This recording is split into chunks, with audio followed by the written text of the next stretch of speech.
함께 사도신경으로 신앙 고백하시겠습니다. 나는 전능하신 아버지 하나님 전지의 창조주를 믿습니다. 나는 그의 유일하신 아들 우리 주 예수 그리스도를 믿습니다. 그는 성령으로 잉태되어 동정녀 마리아에게서 나시고 본디오 빌라도에게 고난을 받아 십자가에 못 박혀 죽으시고 장사된 지 사흘 만에 죽은 자 가운데서 다시 살아나셨으며 하늘에 오르시어 전능하신 아버지 하나님 우편에 앉아 계시다가 거기로부터 살아있는 자와 죽은 자를 심판하러 오십니다. 나는 성령을 믿으며 거룩한 공교회와 성도의 교제와 죄를 용서받는 것과 몸의 부활과 영생을 믿습니다. 아멘. 우리 함께 찬송가 204장 주의 말씀 듣고서 준행하는 자는 우리 함께 찬송하도록 하겠습니다. 찬송가 204장입니다. 204장.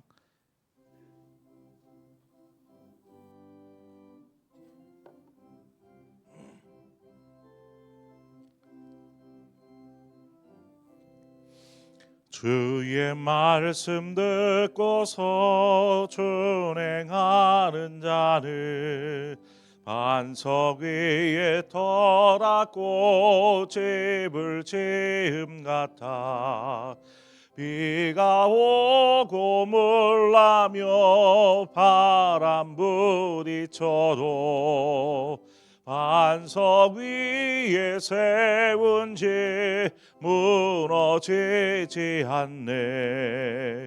잘 짓고 잘 짓세 우리 집 잘 짓세 만세 반석 위에라 우리 집 잘 짓세 주의 말씀 듣고도 행치 않는 자는 모래 위에 터닫고 집을 지음 같아 비가 오고 물나며 바람 부딪힐 때 모래 위에 세운 집 크게 무너지네. 잘 짓고 잘 짓세 우리 집 잘 짓세 만세 반석 위에라 우리 집 잘 짓세 세상 모든 사람들 집을 짓는 자니 반석 위가 아니면 모래 위에 짓네.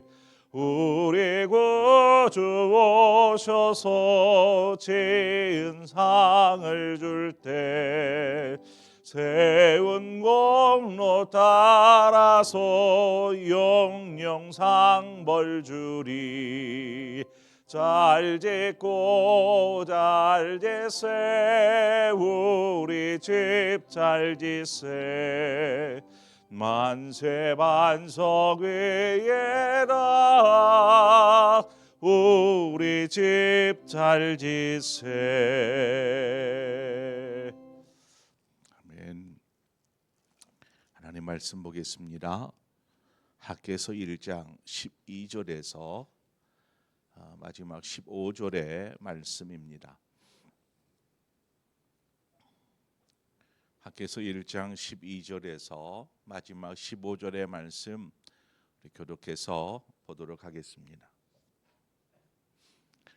스알디엘의 아들 스룹바벨과 여호사닥의 아들 대제사장 여호수아와 남은 모든 백성이 그들의 하나님 여호와의 목소리와 선지자 학개의 말을 들었으니 이는 그들의 하나님 여호와께서 그들을 보내셨음이라. 백성이 다 여호와를 경외하며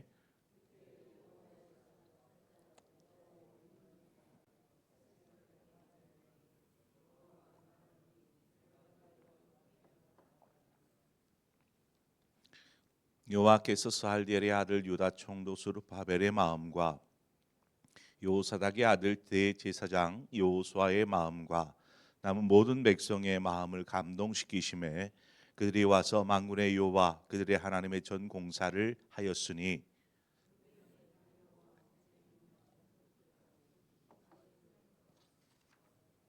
아멘. 1절에서부터 11절 우리가 본문 시작하기 전까지의 내용은 하나님께서 학개 선지자를 통해 총독 스룹바벨과 대제사장 여호수아에게 하신 말씀입니다.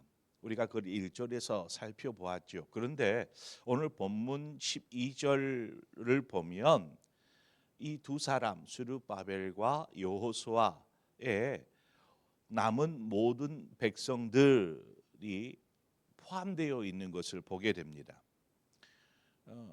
자, 우리가 여기에서 무엇을 발견하게 되냐면 1절부터 11절까지와 이제 오늘 본문 12절부터 시작되어지는 오늘 본문 사이에는 시간적인 간격이 있었음을 알 수 있습니다. 그래서 1절에 보면 다리오 왕 제2년 여섯째 달 곧 그 달 초하루 이렇게 되어 있는데 15절에 가보면 다리오 왕 제2년 여섯째 달 24일 이렇게 기록이 되어 있죠. 초하루와 24일로 날짜가 이제 달라져 있는 것을 우리가 보게 됩니다. 이것이 무엇을 의미하냐면 학개가 하나님의 감동, 하나님의 말씀을 받고 그 말씀을 스룹바벨과 대제사장 여호수아에게 하나님의 뜻을 이야기합니다. 전달하죠. 그래서 이제 이 그 하나님의 뜻을 알게 된 학개 또 스룹바벨 또 여호수아 이 세 사람이 23일 동안 이스라엘 백성들에게 이 하나님의 말씀을 전하기 시작합니다. 하나님의 뜻을. 그리고 온 이스라엘 백성들을 격려하고 또 이들이 하나님의 전 역사 즉 성전을 재건하는 이 역사에 동참케 한 것임을 우리가 알 수 있습니다. 이 과정이 참 중요한데 그러니까 초하루에서부터 24일까지 23일여간의 그 기간 이 과정이 참 중요한데 우리가 하나님의 말씀을 들으면 이제 스스로 자신을 돌아봅니다. 하나님의 말씀을 듣고 자신을 돌아보고 내가 지금 무엇을 하고 있는지를 살피게 되죠. 이후에는 이제 결단을 합니다. 하나님, 제가 하나님의 뜻에 불순종하며 살았습니다. 하나님이 원하는 삶이 아니라 내가 원하는 삶을 살았습니다. 이런 것들을 생각하면서 자신을 살피게 되죠. 그리고 나서는 하나님의 말씀대로 제가 살겠습니다. 결단하고 순종의 삶으로 이제 나아가게 되는 것입니다. 이 과정입니다.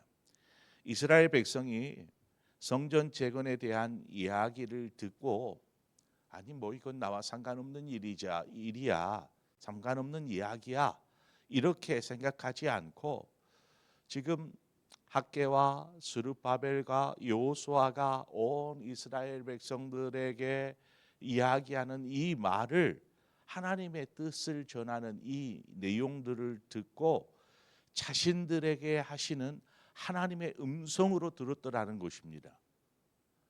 아, 이것이 우리를 향하신 하나님의 음성, 하나님의 말씀이구나 이렇게 받아들이는 것입니다.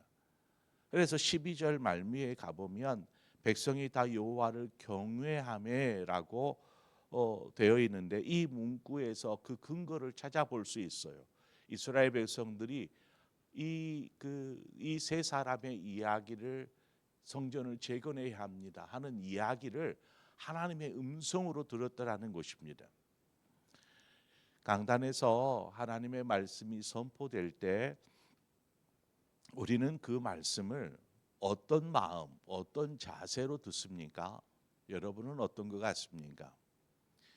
어느 목회자나 뭐 마찬가지이겠지만 설교를 준비할 때 개인적인 생각, 이러한 생각은 최대한 배제하려고 합니다.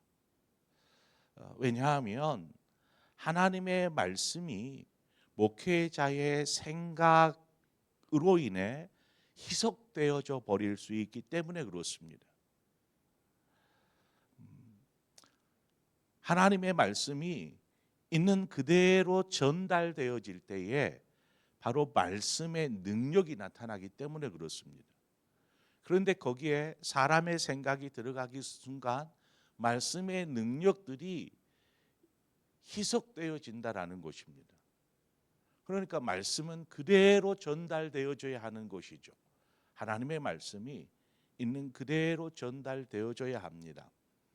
그래서 우리가 중요하게 생각해야 될 것은 예배 시간에 성경 봉독하는 시간이 있어요.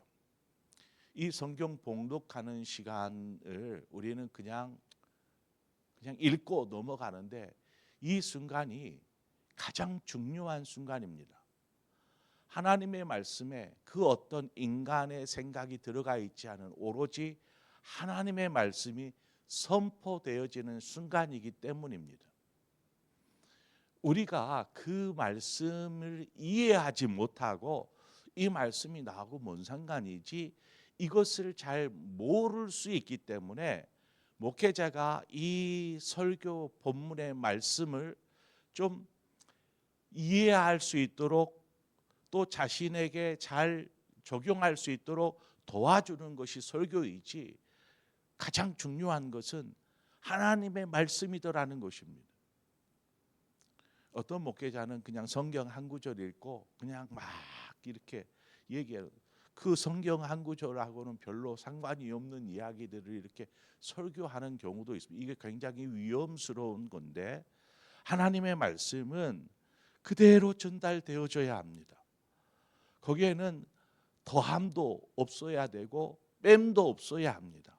그래서 성경을 읽는 성경 봉독의 순간 우리는 정말 두렵고 떨리는 마음으로 하나님의 말씀 앞에 서야 합니다. 여기서 중요한 것은 말씀의 이제 능력이 나타나기 시작하는데 여기서 중요한 것은 말씀을 전달하는 전달자의 역할도 중요하지만 그 말씀을 듣는 청중 성도들의 자세도 중요합니다. 그것을 선지자 학개의 말로 혹은 총독 스룹바벨의 말로 아니면 대제사장 여호수아의 말로 듣는 것이 아닙니다. 목사가 말씀을 전할 때에 그 말을 목사의 이야기로 듣지 않고 하나님의 말씀으로 듣는 것입니다. 하나님의 말씀으로. 여러분, 하나님의 살아계신 말씀에는 권세가 있습니다. 능력이 있습니다. 말씀에는 하나님의 말씀을 그런 능력의 말씀, 살아계신 하나님의 말씀이 선포되어지는데 그 말씀을 듣는 우리는 어떤 자세로 들어야 할까요? 하나님의 말씀을 그냥 우리가 실제라고 생각해 보죠. 하나님께서 우리에게 말씀하세요. 그럼 우리는 어떻게 팔짱 끼고 하나님 말씀해 보세요 라고 듣습니까? 아니요. 그 순간에는 우리는 두렵고 떨림일 것입니다. 그 자리에서 땅바닥에 엎드릴 것입니다. 어찌 하나님의 음성이 천둥처럼 들리는데 거기에 버젓이 앉아있고 아니면 팔짱을 끼고 있고 눈을 감으면서 생각하면서 들을까요? 하나님의 음성인데 천둥처럼 번개처럼 선포되어지는 하나님의 음성인데 이거를 좀 우리가 좀 제가 비유적으로 한번 얘기를 해볼게요. 회사에 회장님이 있어요. 근데 그 회장님이 어느 날 말단 직원, 이 말단 직원을 찾아와서 어떤 말을 전달합니다. 자, 그러면 그 말단 직원이 그 회장님이 오셔서 자신을 찾아오셔서 이야기하는 것에 대해서 어떤 자세로 회장의 말을 듣겠습니까? 그냥 정신 바짝 차리지 않겠어요? 회장인데 나는 말단 직원이고 정신 바짝 차립니다. 그리고 무슨 말을 할 때면 예 하지 않겠어요? 하나님께서 지금 자신에게 말씀하실 때 우리 얼마나 두렵고 떨리겠습니까? 여기에 경외함이 있는 것입니다. 두려움이라는 경외함. 이 경외함 속에는 어떤 의미가 또 담겨 있냐면 말씀을 그저 하나님의 음성을 두렵고 떨림으로 듣는다라는 것뿐만 아니라 이제 그 말씀을 들었을 때에 내가 목숨을 다해서 이 말씀을 따르겠습니다라는 의지가 이 경외함 속에 담겨 있는 것입니다. 성전 재건은 이스라엘 백성들이 가지고 있는 바로 이 하나님을 경외하는 마음에서 출발되어지는 것, 시작되어지는 것입니다. 이 경외함 속에서 백성들의 마음이 하나님을 경외하는 마음으로 잘 이렇게 준비되지 않았다라면 성전이 재건되어진들 그건 무슨 소용이겠습니까? 성전이 버젓이 번듯하게 지어진들 백성들의 마음이 제대로 지어지지 않았어요. 준비되어지지 않았어요. 그러면 그 성전은 무슨 의미입니까? 아무런 의미가 없는 것입니다. 이런 상황에 13절에 그때의 여호와의 사자 학개가 여호와의 위임을 받아 백성에게 말하여 이르되 여호와가 말하노니 내가 너희와 함께 하노라 하니라. 포로된 삶에서 구원하여 주신, 그래서 70년 만에 본국으로 돌아온 이 이스라엘 백성들, 그 이스라엘 백성들에게 하나님이 이제 성전을 재건하고 하나님의 나라를 회복해야 하는 이스라엘 백성들, 내가 너희와 함께한다 이렇게 말씀하시는 것입니다. 이 약속의 말씀을 들었을 때 어떤 마음을 가졌을까요? 이스라엘 백성들이 호세 그 학개 선지자가 하나님의 말씀을 위임받아 하나님 여호와가 말하노라 내가 너희와 함께 있노라 이 말씀을 들은 거예요. 두렵고 떨림으로 그 음성을 듣는 것입니다. 어떤 생각으로 어떤 마음으로 그 내가 너희와 함께 하노라 이 말씀을 들었겠습니까? 이제 그 말씀을 들은 순간 이젠 더 이상 어떤 어려움이나 난관들 혹은 대적들의 방해에 직면하게 될지라도 이제 우리가 담대하게 하나님의 뜻을 이루기 위해서 이 성전을 재건하기 위한 이 사업에 내 삶을 드립니다. 이런 마음이 이런 그 마음을 불러일으킬 수 있는 힘이 바로 여기에 이 말씀 속에서 나타나는 것입니다. 내가 너희와 함께 하노라. 이 말씀에 힘을 얻는 것이죠.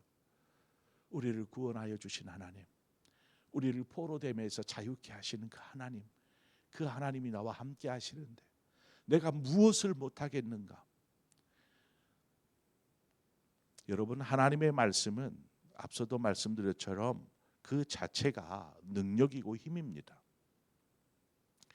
그러나 그 능력의 말씀이 우리의 삶에서 능력으로 나타나기 위해서는 바로 앞선 이 과정들이 필요해요.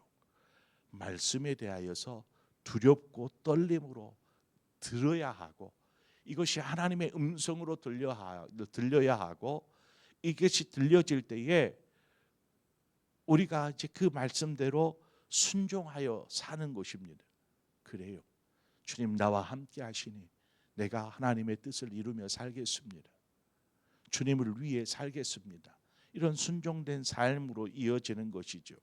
지금 이스라엘 백성들의 귀에 들리는 하나님의 음성, 이 음성이 지금 이 이스라엘 백성들 한 사람 한 사람의 마음 가운데에서 지금 능력으로 나타나기 시작합니다. 그래서 그 첫 번째 반응이 무엇이었냐 하면 모두의 마음에 감동이 일어나기 시작합니다. 감동이. 오늘 본문에 보면은 그렇잖아요. 이들의 마음에 감동이 시작돼 14절의 중반쯤에 이들의 마음에 막 감동이 막 일어나기 시작합니다. 디모데후서 3장 16절에 보면 모든 성경은 하나님의 감동으로 된 것으로 이렇게 되어 있습니다. 모든 성경은 하나님의 감동으로 된 것으로.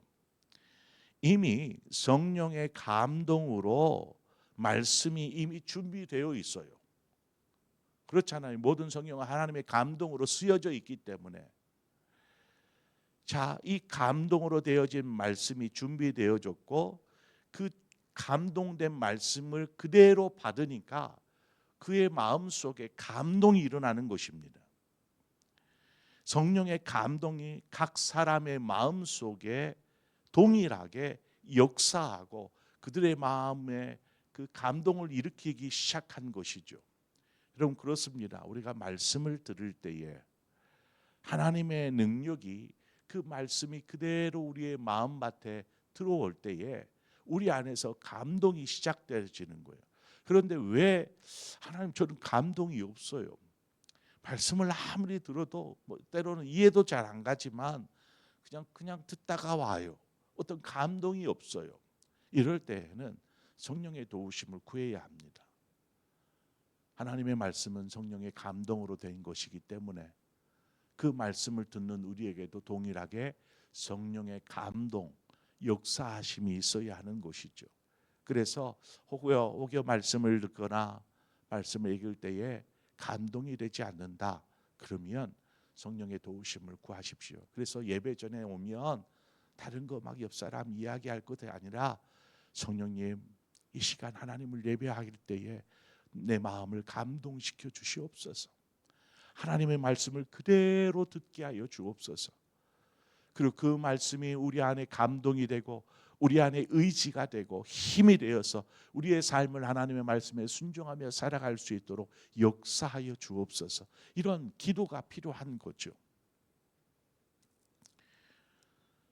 삶에 대한 두려움과 염려들, 또 성전 재건을 방해했던 여러 방해 요소들이 지금 사라진 것이 아니에요. 여전히 그래요. 자신들을 괴롭힌 사람도 여전히 있고 자신들의 그 상황도 열악한 상황은 그대로 있어요. 달라진 것이 아니에요. 여전히 불안함은 남아있지만 그 자리를, 이 불안함의 자리를 성령님이 차지해 버리시는 것입니다. 성령님으로 불안함이 떠나는 거죠. 성령의 감동이 그 자리를 차지하는 것입니다. 살아계신 하나님이 우리와 함께 하신다라는 이 믿음으로 무장이 되니까 이제는 멈출 수가 없는 것입니다. 가만히 있을 수가 없는 것이죠. 그래서 이스라엘 온 백성들이 너나 할 것 없이 소매를 걷어붙이고 이 성전 재건의 자리로 참여하는 것입니다. 나아가는 것이죠. 그래서 두 번째 반응은 말씀의 순종으로 나타납니다. 14절 말미에 그들이 와서 만군의 여호와 그들의 하나님의 전 공사를 하였으니 이제는 다들 나서는 것이죠. 그전에는 자기 할 일 바빠서 내팽개쳤던 일들, 또 여러 가지 방해와 두려움과 염려들 때문에 나 몰라라 했었던 이 일을 위해서 이제는 손발 다 걷어붙이고 다 함께 나와서 참여하는 것입니다. 그렇게 성령의 놀라운 감동이 저들의 순종의 삶을 이끌고 그 난관을 뚫고 나아갈 수 있는 힘을 공급해 주는 것이죠. 단번에 모든 일이 진행된 것 아니었습니다. 바로 23일이라는 시간 동안 세 사람이 계속되어지는 하나님의 말씀을 선포했고 그 말씀에 이 이스라엘 백성들의 마음에 변화가 일어나기 시작하는 것이죠. 그저 처음에는 귀담아 듣지 않았던 말씀을 어느 순간에부터 귀를 기울이기 시작하고 그 말씀이 떨림으로 들려지는 하나님의 음성으로 들려지기 시작하고 그때서부터 그들의 마음이 감동으로 변화되어지기 시작하고 결국에는 하나님, 나와 함께 하시는 하나님 제삼 드립니다. 결단 속에서 이 성전 재건 작업이 진행되어지는 것이죠. 우리의 삶 가운데 하나님께서 어떻게 일하시고 역사하실지 우리가 말씀 앞에 겸손하게 섭시다. 그리고 말씀 앞에 서면 그 다음은 하나님께서 행하실 것입니다. 그래서 늘 언제나 우리는 말씀 앞에 서는 자가 되어야 합니다. 그때에 하나님께서 여러분의 삶 가운데 또 우리 교회 가운데 놀랍게 역사하여 주실 줄 믿습니다.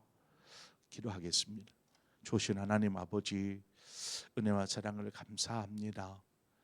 하나님, 이 새벽에도 우리를 깨우시고 불러주셔서 감사합니다. 하나님, 우리가 늘 언제나 하나님 앞에 서게 하시고 하나님의 음성 앞에 서게 하시고 말씀 앞에 서게 하셔서 우리가 이 땅을 살아갈 힘을 하나님 말씀 속에서 공급받게 하여 주시옵소서. 우리의 마음이 무디어지거나 강팍해지거나 돌처럼 단단히 굳어버리지 않도록 성령님 늘 언제나 우리 안에 감동을 허락하여 주시옵소서. 그래서 말씀을 들을 때마다 정말 두렵고 떨림으로 듣게 하여 주시고 더 나아가 그 들은 하나님의 음성 앞에 우리가 겸손하게 순종하며 나아갈 수 있도록 역사하여 주시옵소서. 예수님의 이름으로 기도합니다. 아멘. 오늘 말씀을 생각하면서 우리의 삶, 우리의 신앙은 어떤 신앙이었는지 돌아보고 하나님이 이제 말씀 앞에 제가 어떻게 서야 할지 이제 알았으니까 우리가 항상 겸손하게 두렵고 떨림으로 말씀 앞에 서서 그 말씀을 이루어가는 우리의 삶이 될 수 있도록 우리가 함께 이 시간 기도하고 더 나아가 우리 나라를 위해서 이 시간 기도하도록 합시다. 하나님이 나라를 바르게 세워 주옵소서. 혼란 속에서 분열 속에서도 하나님은 분명히 뜻하신 것들을 이루어 가실 줄 믿습니다. 그 속에는 하나님의 놀라운 정의와 공의가 있고 무엇보다 이 하나님의 살아계심을 위해서 한국교회가 이 나라의 올바른 틀을 세우기 위해서 하나님의 말씀 앞에 바르게 서는 한국교회가 되게 하여 주옵소서. 그래서 우리 그런 마음으로 함께 기도하고 또 우리 이 지역 상봉동 지역을 생각하면서 우리가 함께 기도합시다. 하나님이 상봉동 지역에 있는 많은 이웃들을 위해서도 기도하고 또 많은 공무원들을 위해서도 함께 위해서 기도하고 또 여러분 각자의 기도의 제목으로 기도하시다 자유롭게 돌아가시겠습니다. 함께 기도하겠습니다. 좋으신 하나님 아버지, 이 새벽에 우리를 불러주신 것을 감사합니다. 하나님, 우리가 언제나 하나님의 말씀 앞에 이 말씀을 부둥켜 안게 하여